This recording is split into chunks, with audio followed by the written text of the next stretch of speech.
Good morning and welcome to The Educator's Voice, the podcast that talks about educators' perspectives, experiences and all things to do with unionism and education.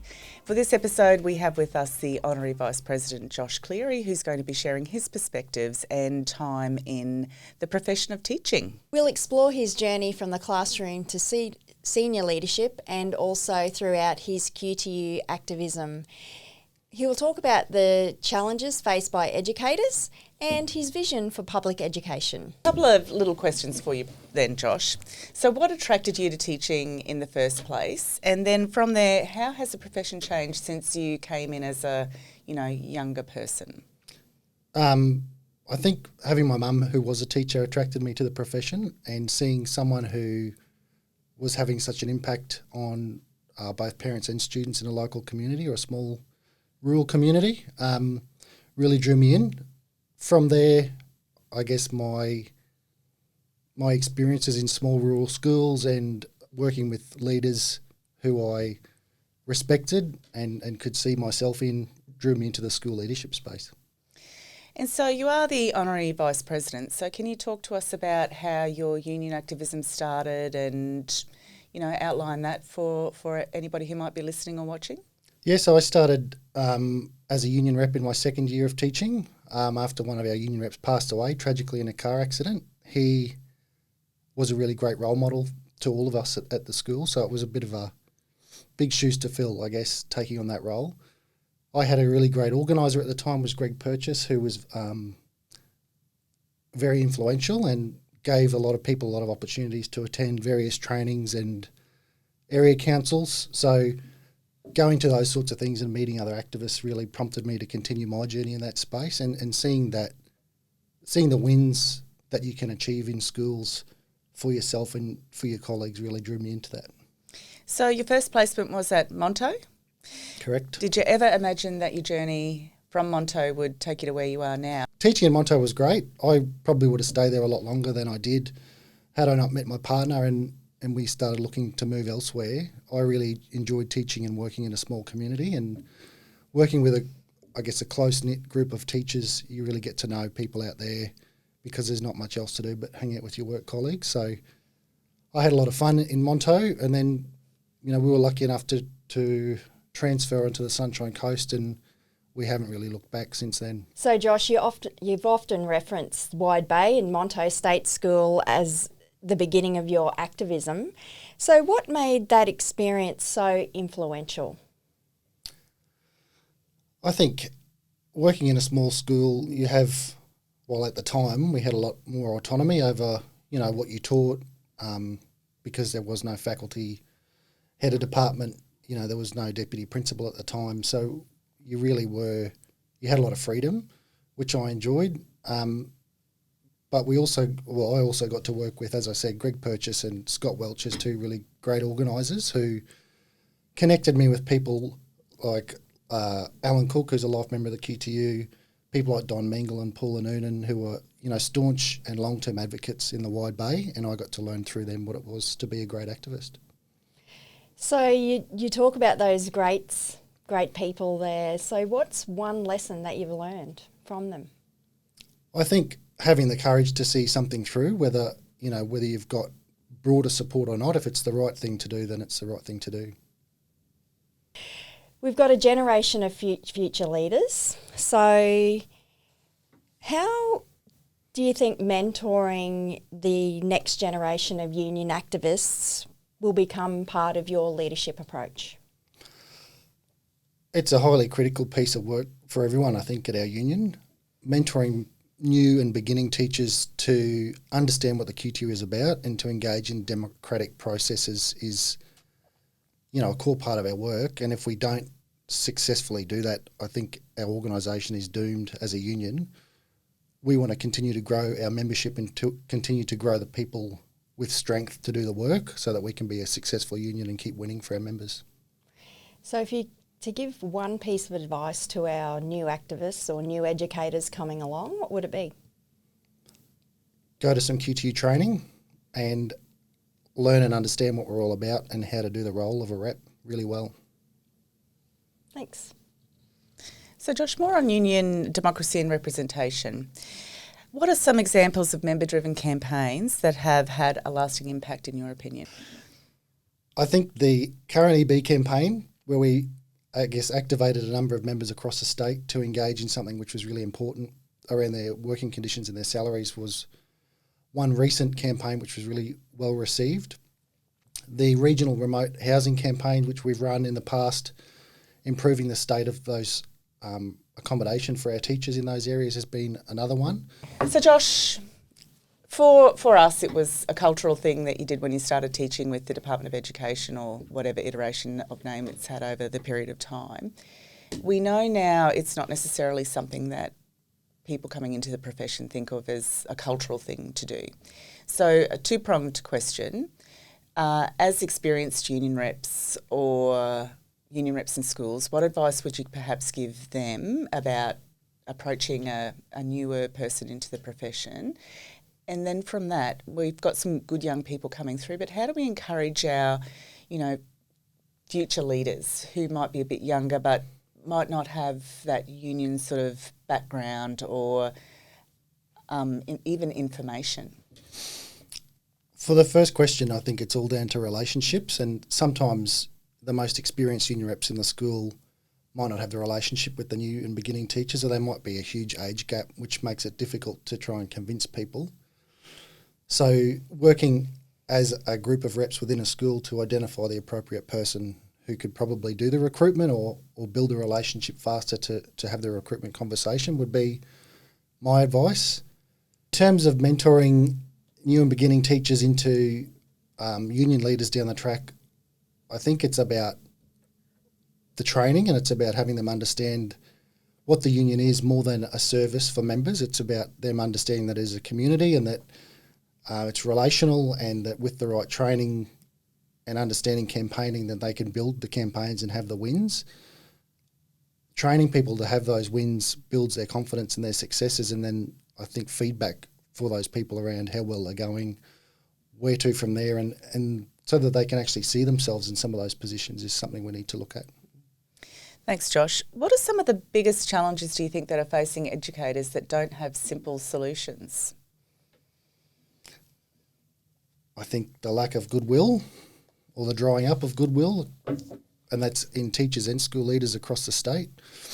I don't know how we fix that, especially in a climate where our employer doesn't seem to value our work or our worth at the moment, and people are feeling that because there's opposition to an interim pay increase, there's a delay to our EB working conditions.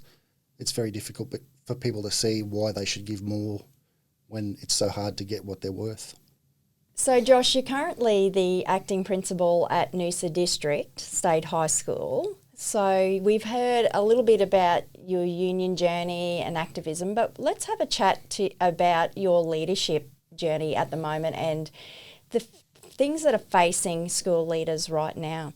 So I'm going to ask you, how do you balance the sometimes competing pressures and competing priorities of leadership, staffing, compliance, and educational outcomes? Pretty poorly. If I'm speaking from my own personal perspective, day to day, the amount of compliance facing school leaders is ridiculous. It's a bottleneck. Every financial transaction, suspension, complaint from a parent, complaint about a teacher, all comes to you, not necessarily for the decision, but for the final sign-off. And so you spend hours of your day stuck in that work.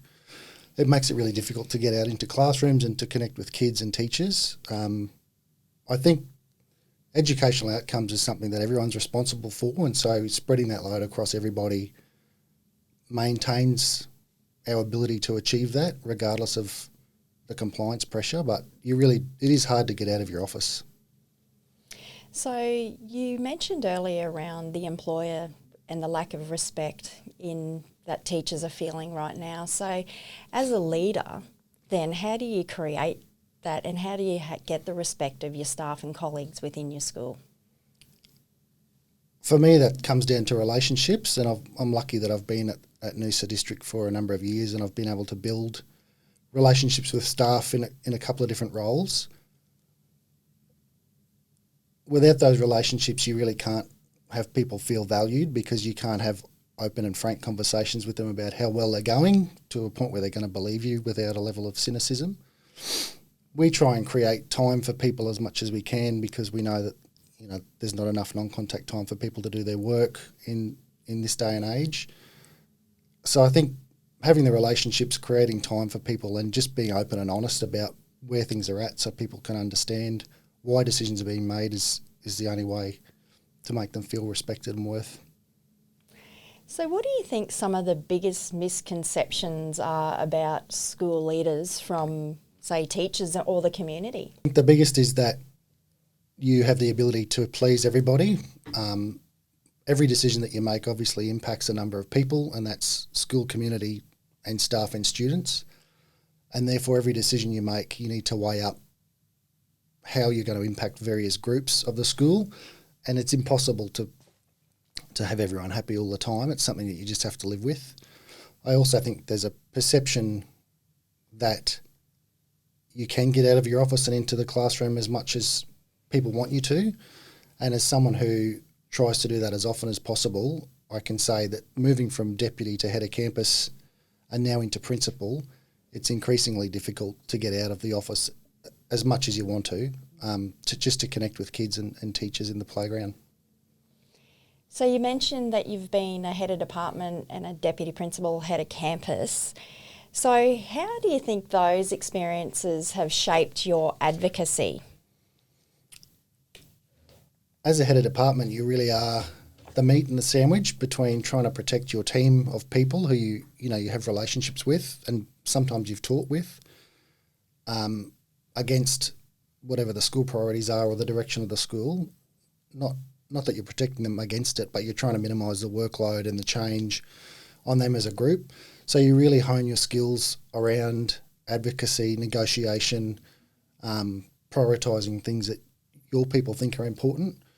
And I think it's a really valuable lesson to learn moving into those other roles, where you need to continue to do that at different levels at different times.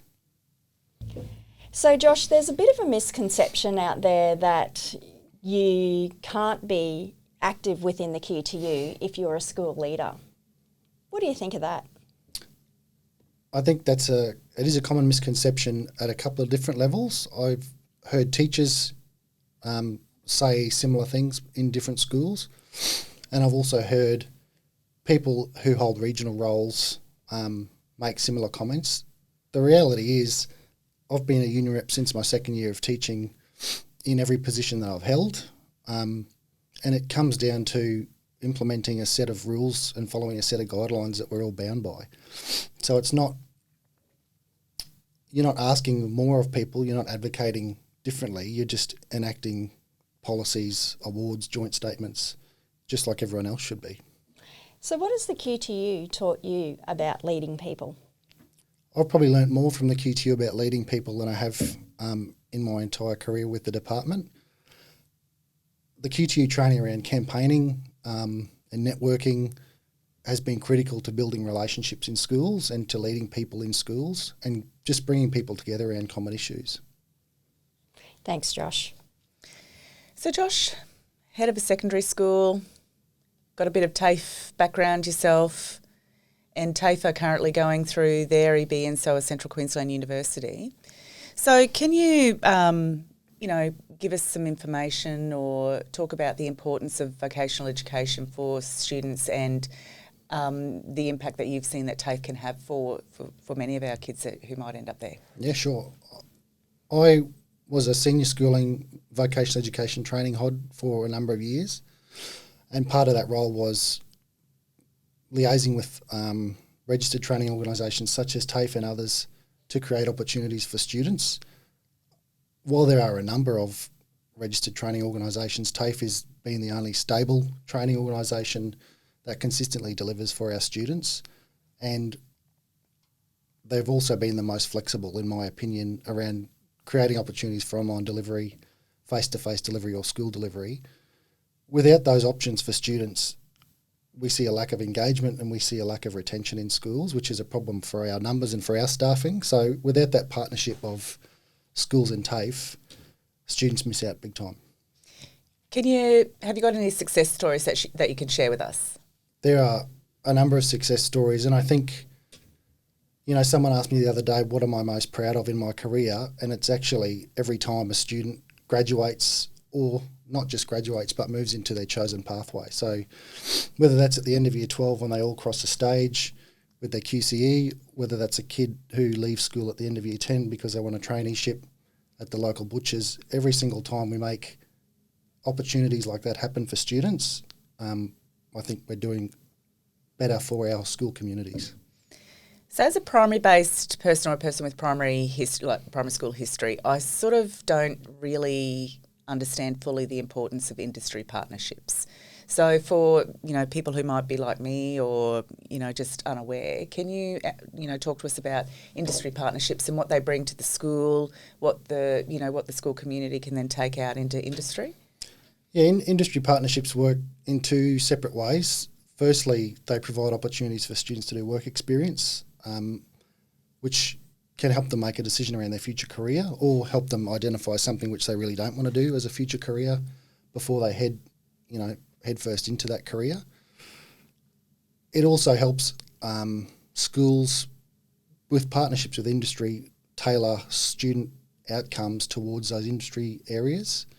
So if we, for example, at Noosa have agricultural facilities, there are agricultural businesses in the area, we can tailor pathways for students to maximise their employability when they leave us.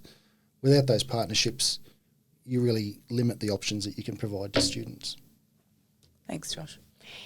So, Josh, we're going to talk to you now a little bit about your personal leadership approach. So, what personal values have remained constant with you throughout your career? I would have to say part of my leadership style is making sure that I've always been able to be with groups of people who could have some fun. So having fun and building those relationships is critical to my leadership and providing a safe space for people to do that. Courage and trust, I think, would be my biggest. And without courage, I think people fall into the trap of doing a bit of everything and not doing any of it well. With courage, you can actually advocate for priorities which you think are going to benefit your school community and have the courage to push back on other priorities. So I think that leads me to my next question, which was around how do you navigate difficult decisions when there's no clear pathway? And I'm guessing courage is part of the answer. Yeah, it is. And I think open conversations and listening to people, getting as many viewpoints from as many stakeholders as possible before making that decision, and then having the ability to communicate and articulate the reasons for that decision is all you can really do in those instances. So how do you think people would describe your leadership style? I think they would describe me as someone who is relational and someone who takes the time to listen to people, to build relationships and to understand who people are and what makes them tick in a school. I think they would describe me as someone who is or has a pretty high attention to detail and someone who is loyal towards their team. What emerging challenges do you think that educators and the department and government should be preparing for now? The teacher shortage crisis is something we should have been preparing for a long time. And when I say we, I mean the department.